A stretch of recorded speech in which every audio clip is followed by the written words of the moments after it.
नमस्ते, मेरा नाम उपासना है और आप देख रहे हैं द लंदन टॉप का डेली फाइनेंशियल बुलेटिन खर्चा पानी। Brought to you by Bank of Maharashtra.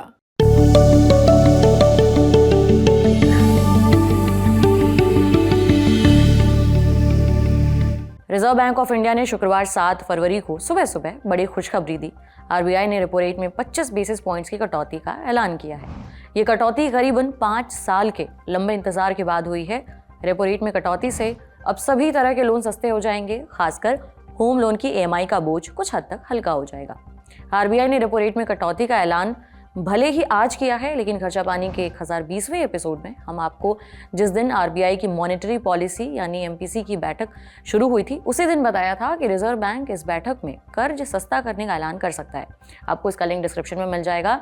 RBI की मॉनेटरी पॉलिसी कमेटी यानी एमपीसी की बैठक 5 फरवरी को शुरू हुई थी और 3 दिन तक चलने वाली इस बैठक के नतीजे 7 फरवरी को आए और इसमें ऐलान किया गया कि रेपो रेट में 25 बेसिस पॉइंट्स की कटौती होगी।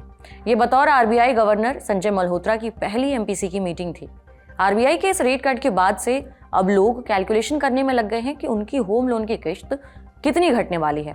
आपके होम लोन की ईएमआई कितनी कम होगी, इस बारे में आगे तफसील से 2-3 उदाहरण के साथ बताएंगे। लेकिन उससे पहले आरबीआई की मॉनेटरी पॉलिसी में जिन शब्दों का बार बार जिक्र आया है, जैसे कि एमपीसी, रेपो रेट और बेसिस पॉइंट्स, इनकी शब्दावली को ठीक से समझना जरूरी है। सबसे पहले बात करते हैं रेपो रेट की। ये वो दर है जिस रेट पर आरबीआई देश के बैंकों को पैसा उधार देता है। आप सोच रहे होंगे कि क्या बैंक भी आरबीआई से कर्ज लेते हैं, क्या इनके पास पैसा नहीं होता है? तो इसका जवाब है कि बैंकों के पास खूब पैसा होता है। एक बैंक में कई शेयर होल्डर्स होते हैं, लेकिन कई मौकों पर जरूरत पड़ने पर ये बैंक अपनी शॉर्ट टर्म की जरूरतों के लिए आरबीआई से पैसा उधार लेते हैं। आरबीआई इन्हें जिस दर पर कर्ज देता है उसे रेपो रेट कहते हैं। जैसे आज की तारीख में आरबीआई ने रेपो रेट 6.5% से घटाकर 6.25% करने का फैसला किया है। इसका मतलब है कि आरबीआई से इन बैंकों को पहले के मुकाबले अब सस्ते दर पर यानी 6.25% पर कर्ज मिलेगा, जो उन्हें पहले 6.5% पर मिल रहा था। अब आते हैं बेसिस पॉइंट पर। जैसा कि आरबीआई ने रेपो रेट में 25 बेसिस पॉइंट की कटौती का फैसला किया है। अब 1 बेसिस पॉइंट, चूंकि 1% का 100वां हिस्सा होता है, इसलिए रिजर्व बैंक ने रेपो रेट में 25 बेसिस पॉइंट की कटौती की है। तो इसका मतलब हुआ कि इंटरेस्ट रेट में 0.25% की कमी हुई।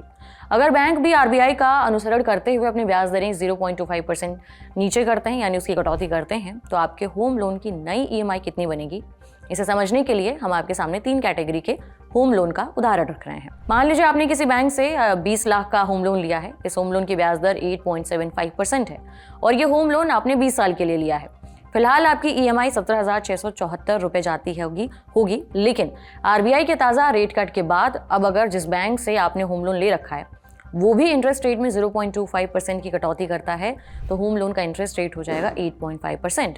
तो अब आपके होम लोन की ईएमआई घटकर हो जाएगी 17,356 रुपए, यानी टोटल 318 रुपए कम। इसी तरह 30 लाख के होम लोन पर ईएमआई का कैलकुलेशन समझ लेते हैं। मान लीजिए आपने 30 लाख रुपए का होम लोन 8.75% की इंटरेस्ट रेट पर ले रखा है। ये होम लोन आपने 20 साल के लिए ले रखा है, तो फिलहाल आपको अपने होम लोन की 26,511 रुपए की ईएमआई देनी पड़ रही होगी। अब अगर बैंक भी इस होम लोन की ब्याज दर को 0.25% घटा देते हैं, तो आपकी नई ईएमआई 26,035 रुपए बनेगी, यानी 476 रुपए हर महीने का फायदा। इसी तरह मान लेते हैं 50 लाख के होम लोन पर मंथली सेविंग कितनी होगी, इसका कैलकुलेशन भी देखते हैं, ग्राफिक के जरिए समझाने की कोशिश करते हैं। मान लीजिए आपने 50 लाख रुपए का होम लोन ले रखा है। इस होम लोन पर बैंक अभी फिलहाल आपसे 8.75% का ब्याज ले रहा है। इस लोन की अवधि 20 साल है, तो फिलहाल आपको अपने होम लोन की हर महीने 44,186 रुपए ईएमआई देनी पड़ रही होगी।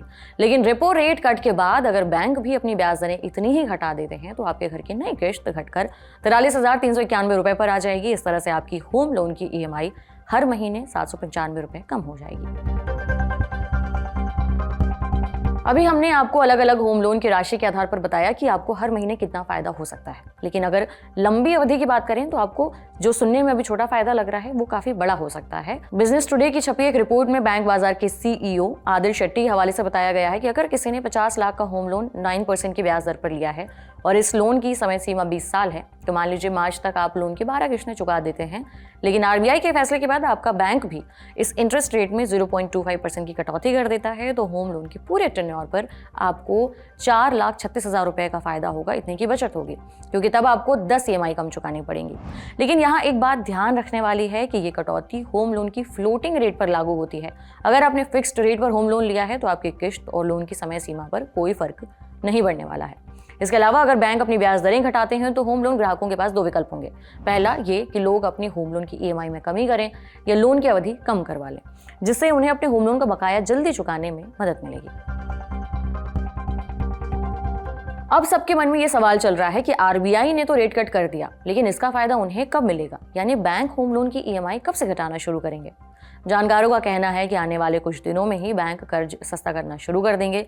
कई जानकारों का यह भी कहना है कि नए फाइनेंशियल ईयर यानी कि 1 अप्रैल 2025 से होम लोन की EMI घटनी शुरू हो जाएगी। वहीं ग्रांट थॉर्नटन, भारत के पार्टनर और फाइनेंशियल सर्विसेज रिस्क लीडर विवेक अय्यर ने टाइम्स ऑफ इंडिया से बातचीत में कहा कि रेपो रेट में कटौती का फायदा लोन लेने वालों को मिलने में 3 से 4 महीने का समय लग सकता है। आपको बता दें कि आरबीआई ने 5 साल बाद रेपो रेट में कटौती की है। इससे पहले आरबीआई ने कोरोना के समय मई 2020 में आखिरी बार रेट्स में किसी तरह का बदलाव किया था। आरबीआई ने फरवरी 2023 में रेपो रेट को बढ़ाकर 6.5% कर दिया था। इसके बाद से रेपो रेट में कोई बदलाव नहीं हुआ था, इसलिए आरबीआई की तरफ से मिडिल क्लास को दी गई बड़ी राहत माना जा रहा है ये फैसला। हाल ही में आम बजट में भी मिडिल क्लास को बड़ी राहत दी गई है। सरकार ने 12 लाख तक सालाना कमाई को टैक्स फ्री करने का ऐलान किया है। इसके अलावा अगर आप सैलरीड हैं तो आपको 75,000 रुपये का स्टैंडर्ड डिडक्शन भी मिलेगा। कुल मिलाकर सैलरीड क्लास को न्यू टैक्स रिजीम के तहत 12,75,000 तक की सालाना कमाई पर कोई टैक्स नहीं देना पड़ेगा। ऐसे में लोन EMI में राहत केक पर चेरी की तरह है, माने नए फाइनेंशियल ईयर से टैक्स का बोझ भी घटेगा और साथ में होम लोन की EMI भी कम हो सकती है।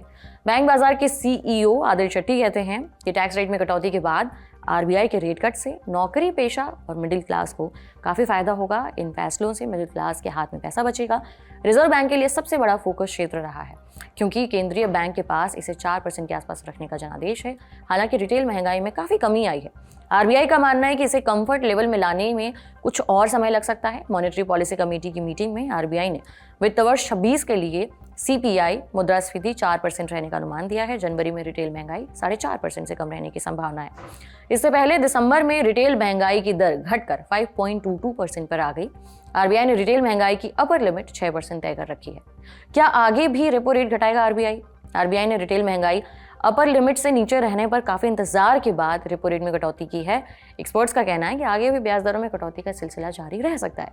PL capital group Prabhudas Lilladher के अर्थशास्त्री अर्श मोगरे ने इकोनॉमिक टाइम्स से कहा है, अगर महंगाई कंट्रोल में रहती है तो वित्त वर्ष 25-26 में आरबीआई रेपो रेट में 50 से 75 बेसिस पॉइंट्स की कटौती और कर सकता है। आज के बुलेटिन में इतना ही। इसे लिखा था हमारे साथी प्रदीप यादव ने। आप अपनी राय यहाँ कमेंट बॉक्स में जरूर दें। अगले एपिसोड तक अपना ख्याल रखें। देखते रहिए ललन टॉप। शुक्रिया।